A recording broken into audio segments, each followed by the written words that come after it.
Hi, friends.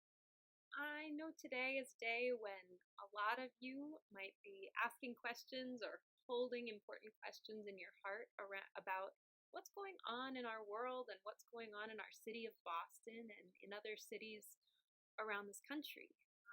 And I'm holding a lot of questions too, and I'm reading a lot today. And so today I want to share with you a couple of resources from some books that we're going to share together, and also some songs and ideas for helping us to think through some of those questions, knowing that they won't have easy answers, but that the learning process and the sharing process with our friends and our families is really important.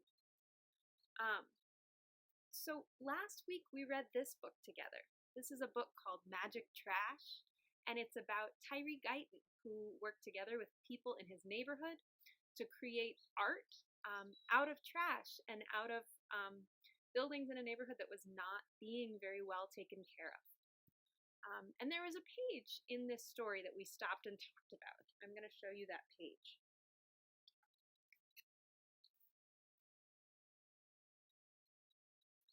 So on this page it says, at age 12, Tyree squinted into spiraling smoke as National Guard tanks rolled down nearby Mount Elliott Street. All his life, neighbors had raced out of town to live in new suburbs. Some who had stayed exploded in rage like shaken bottles of Verner's ginger ale. Tyree gawked, teeth chattering. Rioters were burning buildings in his neighborhood. Now, when we read that book, we thought and wondered a little bit about why that might be happening. And we're going to talk a little bit about that here. But first, I want to show you some pictures and some words by a writer named Inosanto Nagara. He's written a book called A is for Activist, and some of his images and words are helpful in understanding what we're hearing about when people are talking about protests, when people are talking about marches, and also when people are talking about this idea of riots. So I'm going to show that to you now. First of all, Inosanto says, A is for activist, advocate, abolitionist, ally, actively answering a call to action. Are you an activist? Now, an advocate is someone who stands up for what they believe in, and an ally is someone who stands with someone who's not being treated fairly, even if the problem isn't affecting them. He says, P is for Peace March, protest, power to the people. Yeah. You might have seen images like this of people, and maybe or maybe not penguins, standing together. He says N is for no, yes to what we want, and no to what must go. No. He says M is for megaphones marching, movimiento music, hip hip hooray, it must be May Day. I like these images because they show all different ways of protesting, from making signs to making music to dancing, and they're all showing people coming together, advocating for what they think is right and against what they think is wrong. He writes, Q is for question, questioning coercion, querying qualities, counter false assertions. Questions are so important. All of the questions that you might be asking or feeling are part of how we learn and part of how we make a difference in our world and make things better. So keep asking questions. He also says, R. Radical Reds, the headline said. Ruinous rioters, the rumors spread. Rabble-rousing riffraff. Really? And I can see that the picture he is showing is of people, thousands and thousands of people, marching together in a very peaceful way. So let's talk a little bit about what was happening here in the story when Tyree Guyton observed riots. and what those riots and other riots that you might have heard of have to do with. We're talking about racism, but we're not only talking about the kind of racism that is about one person being mean to another person, or even one person being hurtful to another person. We're talking about something called structural racism. Structural racism recognizes that systems around us are not built to treat people fairly. So it's not just about how one person is behaving toward another. It's about how the rules and the systems and the ways things work don't treat everybody fairly. Some examples that were happening in Tyree's neighborhood were that people were only able to live in certain neighborhoods because the banks would only lend money to Black and brown people to live in certain places and not others.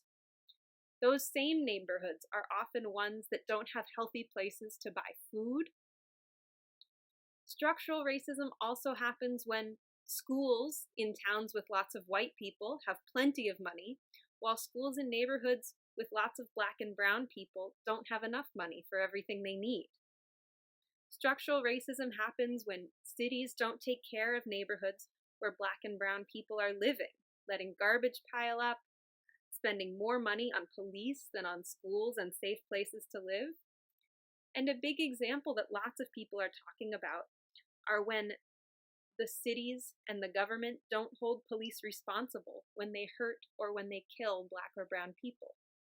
So the protests and the riots that we might be hearing about, that Dino Santos' book talks about, that Tyree Guyton's story talks about, come back to that idea that Tyree talks about of a shaken bottle of Verner's ginger ale.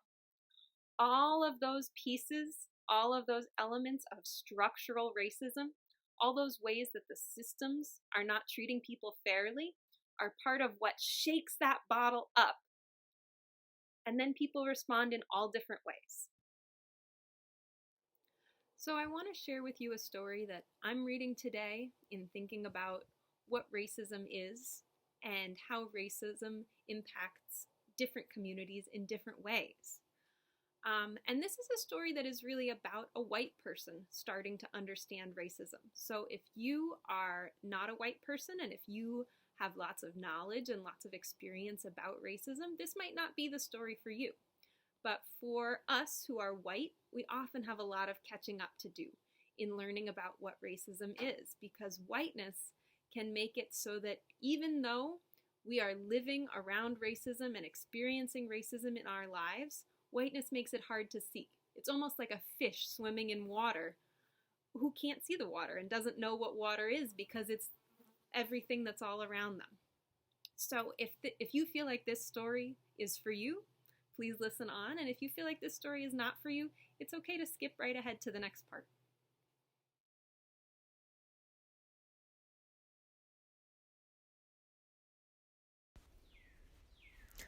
Not My Idea, a book about whiteness, written and illustrated by Anastasia Higginbotham.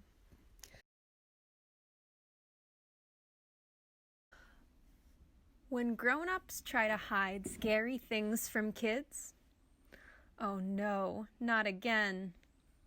What? Mom, what not again? It's usually because they're scared too. Who is that with their hands up? Why is that policeman screaming at him? They want to bury the truth. You don't need to worry about this. You're safe. Understand? No. Our family is kind to everyone. We don't see color. Deep down, we all know. Color matters. Skin color makes a difference in how the world sees you and in how you see the world. I want to bring my aunt a gift. This will only take a minute.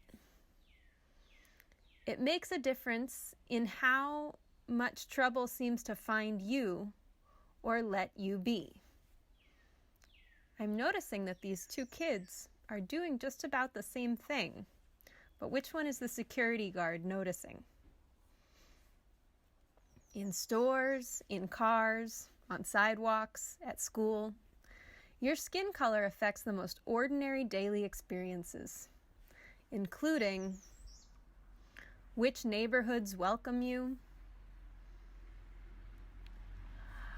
I'm so relieved you got here safely. Why wouldn't we? The protests. They're blocking the road. Marchers came to demand justice for the unarmed African American. They demand an end to killings across the nation, part of a shameful pattern that has claimed the lives of particularly of young men of color. Marchers referenced past victims and a video taken by a bystander. You may get the message that racism is happening only to Black and brown people. It says, breaking news. Family speaks out on police shootings. Racism is a white person's problem, and we are all caught up in it. I can't watch the news. That police officer was just doing his job, mostly by refusing to look at it. Come away from the TV now. Look, I made your favorite. But you can face this. Racial justice, we must step up. Understanding the truth takes courage, especially a painful truth about your own people, your own family. Are you all right? Even people you love may behave in ways that show they think they are the good ones. I'm noticing that she's locking the car door as she's driving through a neighborhood where Black people are walking on the sidewalk. Racism was not your idea. You don't need to defend it. You can bring your curiosity to learn about it and see that it's true. I'll be over here if you need me, okay? Let's see, this book is called Our Shared History. It says, in the United States of America, white people have committed outrageous crimes against Black people for 400 years. All along, every step of the way, people who love justice and love each other have been fighting back. Many white people did things they never should have done. Denied opportunity. This says bank loan denied. That means people don't have access to money to do things like buy a house. Denied housing. Notice of eviction means people are getting kicked out of the home that they rent. Denied voting rights. That means that people aren't allowed to vote, even though every adult in this country is supposed to be allowed to vote. Many other white people failed to see the problem with this. Exploited the love and labor of Black women. She's saying, yes, ma'am. These choices put wealth and power into white hands and homes and neighborhoods. Some white people joined the leaders of Black liberation. Here it says liberation equals love plus freedom. Let's see. These are pictures of Angelina Grimke and Sarah Grimke, who were abolitionists fighting against slavery, suffragists fighting for voting rights, and they were sisters, and they were white. This is Julian Bond and members of the Student Nonviolent Coordinating Committee in 1963 fighting for civil rights. And here's Nina Simone, a musician and activist. Here are nuns and fellow marchers on the Selma to Montgomery March in 1965. They were also fighting for voting rights. John Lewis and fellow demonstrators kneel in 1962, and Colin Kaepernick kneels in 2017. Racism is still happening. It keeps changing and keeps being the same.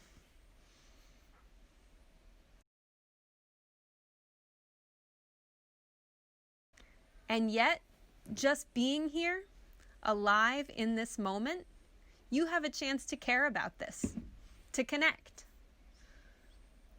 But connecting means opening, and opening sometimes feels like breaking. Our car's parked over here, love. I know this broken-hearted feeling. Mom, I don't feel good. Uh-oh, should I pull over? I need to know what's going on. What are you talking about? Why didn't anyone teach me real history? I do see color. I see yours and mine and everybody's. You can't hide what's right in front of me.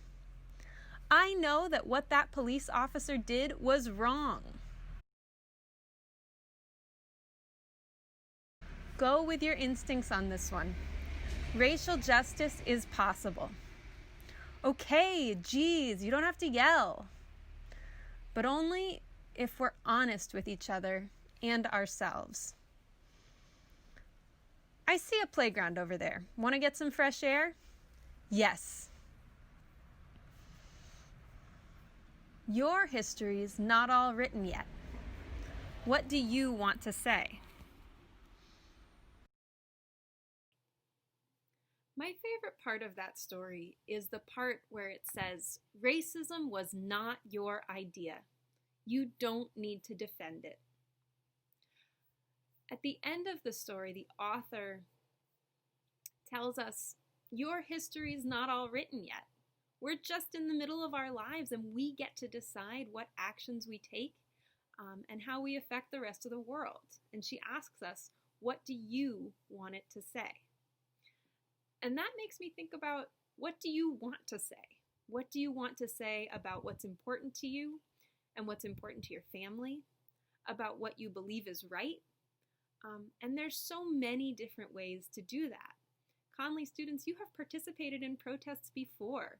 You created posters and signs and chants about climate change and about how people and the government should take action to protect the planet. Other Conley students have protested in support of Black Lives Matter when there was graffiti that was hurtful and cruel to students in another Boston public school. And there are so many other ways for you, when you feel the need to do something, to take action. You can use chalk on your sidewalk to spread a message that you think is important. You can make posters and hang them in your windows and outside. You could create a protest with your toys and even make a video of it to show to other people. Kids' voices really do matter, and it's important for you to feel your power and know your power. So there are lots of different ways for you to stand up and do something. When I was a teenager, just a little older than you, I think I started when I was about 14 years old, I was really upset and really concerned about a war that was going on that I thought was wrong. And so I did a lot of work with protesting and working with other young people to raise our voices. And I'm going to share with you a song that we used to sing. And the reason I'm sharing this song with you is because this is a song that you get to write based on what you feel and what you would like to do. It goes like this. The first part you need to know is that it has a clap to it. Repeat after me. Do that one more time. Nice. So you're already making some noise. Let's add the song into it. I know what I'll do. I know what I'll do till freedom comes. I'll fight for what is right. I'll fight for what is right till freedom comes. I know what I'll do. I know what I'll do till freedom comes. I'll sing for what is right. I'll sing for what is right till freedom comes. Now's the part where you get to write the song based on what you will do, what you would like to do. What do you think we should do? I think that's a great idea. We could dance, we could draw, we could build, we could talk. Let's sing. I know what I'll do. I'll know what I'll do till freedom comes. I'll dance for what is right.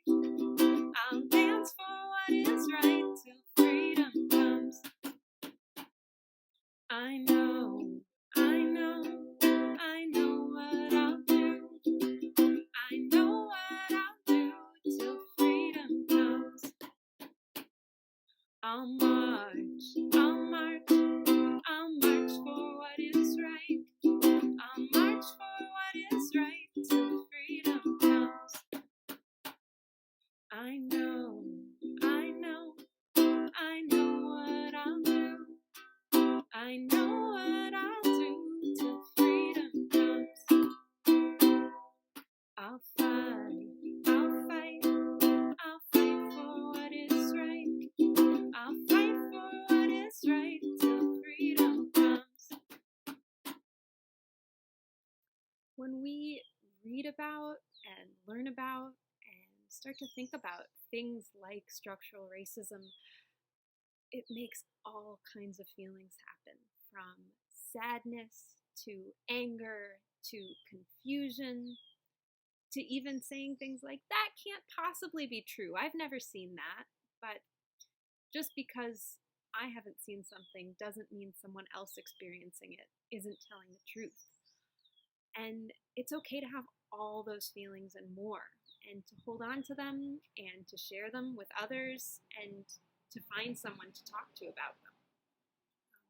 I find it also really important sometimes to find something to do when I have those kinds of emotions.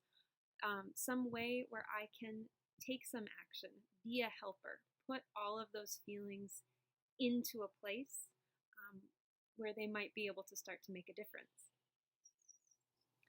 Attached to this video, I'm providing you with some ideas for other ways that you can have powerful conversations and take some action and show the power that you have as young people, along with other kids all over the country who are doing similar things. This is not the end of the story, but I'm going to end this video by saying to you the same thing that I'm saying to my family and to my friends, which is that we can talk about racism and we can ask really big and important questions and learn new things, and we can do something to take care of each other and our friends and our neighbors and our communities. Sending so much love to all of you wherever you are, and I'll see you soon.